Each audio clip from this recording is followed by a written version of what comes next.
창작자들을 위한 신화자료집 신비한 한국신화! 네, 반갑습니다. 네, 오늘은 한국신화 개갈 2편 같이 얘기해 보도록 하겠습니다.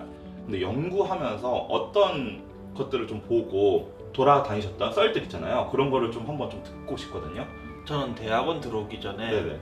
흥미로운 자료를 하나 발견을 했어요. 어떤 건가요? 그 일본에 있는 쿠쿠리 히메가 쿠쿠리 힘에. 네, 네. 한국의 바리대기랑 음. 관련이 있을 수도 있다는 그런 이야기를 들었어요. 그 어허. 쿠쿠리의 기원이 네. 고구려고 그리고 키쿠리 히메가 네. 무조신인데 네. 한국의 무조신은 바리대기. 네. 실제로 일본 자료에도 이 이 자료의 기원이 한반도 신화에 관련이 있고 거기에서 넘어왔다라는 거예요. 그래서 이거 바리대기 아닌가? 그런 생각을 하고 일본에 있는 시로야마 신사가 네. 마침 저희 친구들이 네. 홈스테이하는 친구들이 일본어를 잘하니까 네네네. 이제 걔네들을 통역으로 쓸 겸 아. 걔네들이 있을 때 그 신사를 방문한 적이 있어요. 어떠셨나요?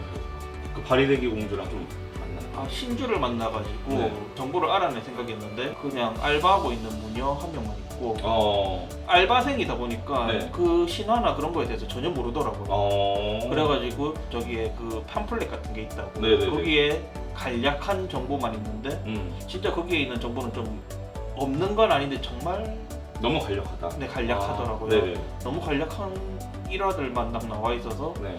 그렇게 크게 유의미한 자료는 얻지 못해서 좀 아쉬웠다. 그래도 자료를 찾기 위해서 일본까지 갔었던 이야기 들었습니다. 대단하시네요, 진짜. 한국에서 전해지는 옛날 이야기를 네네. 다 조사해가지고 책으로 만든 구비문학대계라는 책이 있어요. 네, 옛날 이야기 관심 있으신 분은 한 번씩 들어보셨을 텐데 그게 엄청 많나 봐요, 엄청. 구비문학대계는 전 82권이고요. 네네. 네, 그리고 읽기가 힘들어요. 전라도나 경상도나 제주도 쪽 자료 같은 거 보면 사투리가 그대로 돼 있어서 되게 알아보기가 힘듭니다. 그게 이제 1970에서 80년대에 조사가 되고 네. 2000년대에 들어서 시대가 많이 변했으니까 이게 새로 이야기 조사를 해보자 이래서 증복판 사업을 했거든요. 네네네. 거기에 이제 제가 참여해서 동두천 지역의 노인정, 노인정? 경로당을 네네. 돌아다니면서 네. 그 옛날 이야기 조사 사업을 했습니다. 그러면 실제로 그렇게 얘기를 해주시던가요? 좀? 네, 그렇게 조사해가지고 네네. 그거를 이제 녹음을 해오잖아요. 네네. 그럼 그거를 다 타이핑을 치거든요. 네. 그래서 지금 책으로 출간이 돼서 오. 서점에서 만나보실 수 있어요.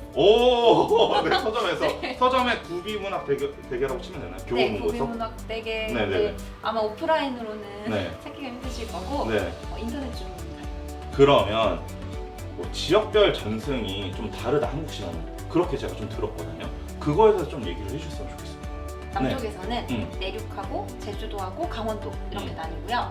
그 중에서도 옛날 모습을 그대로 많이 간직해서 학문적인 가치가 있다라고 여겨지는 건 제주도 지역. 북한에서는 함경도 지역 신화가 내용도 특이하고 네. 보존도 잘 되고 있는. 그러면 이제 그리스 로마 신화라고 하면은 친숙하잖아요. 한국 신화보다는 네. 더. 왜냐면은 어렸을 때 보면 만화로 되게 많이 나오고. 그리고 또 뭐 네네. 마라톤이라든지 그 음. 관련된 단어들이 우리 일상에 너무 밀접하게 관련이 돼 있거든요. 그쵸.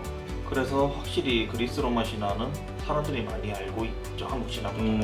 그러면 이런 그리스 로마 신화 비교했을 때 한국 신화의 공통점이랑 다른 점, 그런 걸 좀 얘기하고 싶어요. 한국 신화랑 그리스 로마 신화를 보면 확실히 비슷한 점이 있다고 할 수 있겠네요.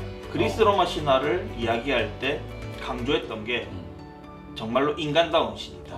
신인데 신도 질투를 하거나 사랑을 하거나 분노하기도 한다. 한국 신화 같은 경우도 신이 정말로 인간적이에요. 인간적인 정도가 아니라 아예 인간이 역경을 극복하고 신이 된다.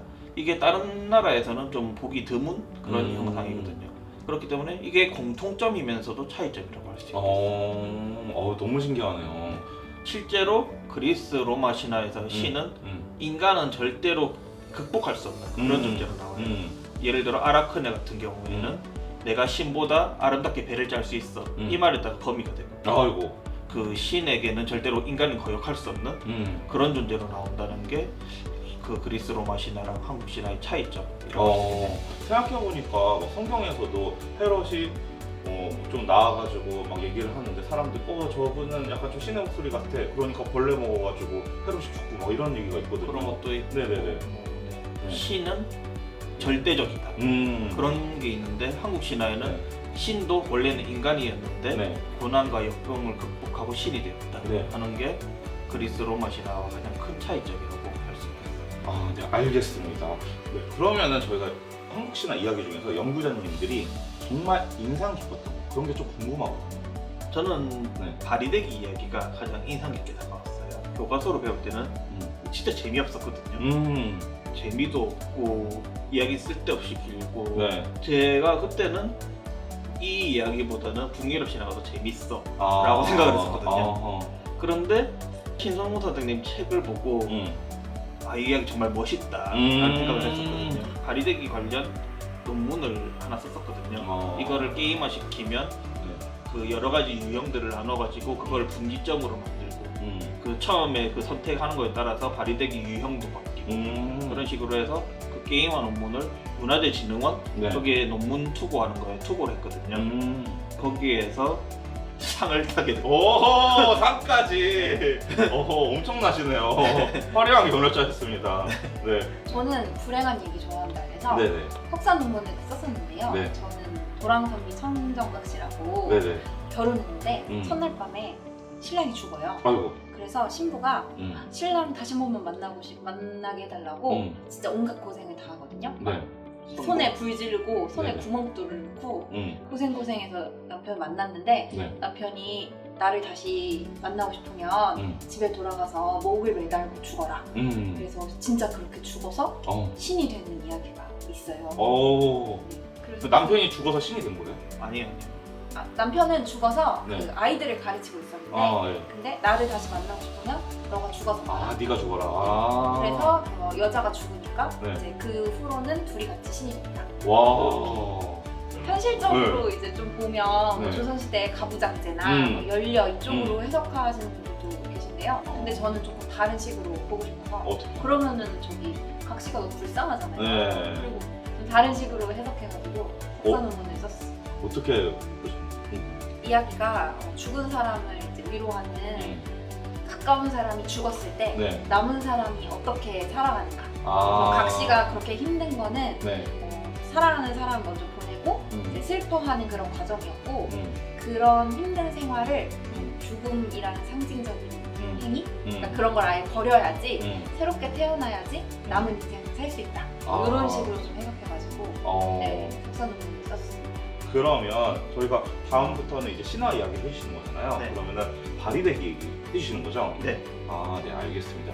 저희는 오늘 여기까지 하고 다음 편에서 만나 뵙겠습니다. 창작자들을 위한 신화 자료집 신비한 한국 신화.